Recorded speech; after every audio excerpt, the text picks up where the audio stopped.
नमस्कार, मी साठम. मला खूप लोकांनी ह्या मंदिराबद्दलचे रेफरन्सेस पाठवलेले की हा व्हिडिओ कव्हर कर.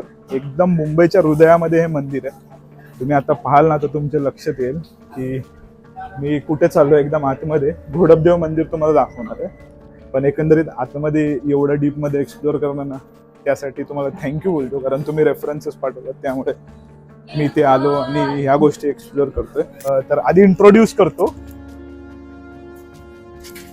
नमस्कार मित्रांनो, माझं नाव अनिकेत साटम फेमस झालेला आणि आपला बंधू साटम, ओंकार साटम.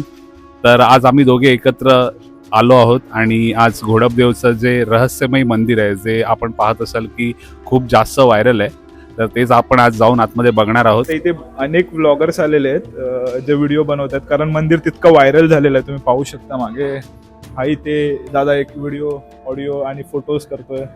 इथे बाकीचे आहेत आणि घोडपदेवचा मुखवटा सुद्धा लावलेला आहे.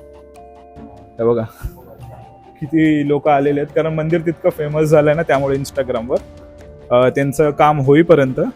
तर म्हटलं मग हा व्हिडिओ 2 पार्टमध्ये डिवाइड करायचा. एकंदरीत ह्याचा जो गाभा असतो, तो जो कल्चरल आस्पेक्ट किंवा रिलिजियस आस्पेक्ट असेल अनिकेत सांगणार, आणि जो बाकीचा एकंदरीत जिओग्राफिकल आस्पेक्ट असेल तर तो मी सांगणार आहे. घोडपदेव मंदिर जे आहे, जे कॉटन ग्रीन एरिया आणि रे रोडच्या एरियामध्ये होतं, ही कापर गिरणी म्हणून त्यावेळेला फेमस होती.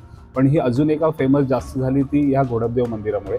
आणि घोडपदेव मंदिर हे फक्त इथं मूर्तीपूजन नाही होतं, इथे तुम्ही बघू शकता मागे जे लावा रसांचं पूजन इकडे होतं. आणि ह्याच्या मागची स्टोरी असे आहे की जे बोरकर फॅमिलीतले जे पहिले पूर्वज होते, त्यांच्या स्वप्नामध्ये असं आलेलं की तू देवाचा शोध घे.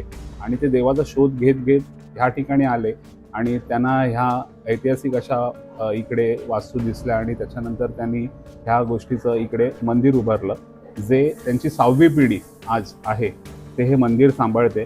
तर बघा, मी तुम्हाला भौगोलिक दृष्टिकोन सांगतो. एकंदरीत या पृथ्वीवर ज्यावेळेला ही पृथ्वी निर्माण होत होती ना, त्यावेळेला 3 प्रकारचे दगड अस्तित्वात आले, असं भौगोलिक शास्त्रज्ञ आहेत ना ते सांगतात.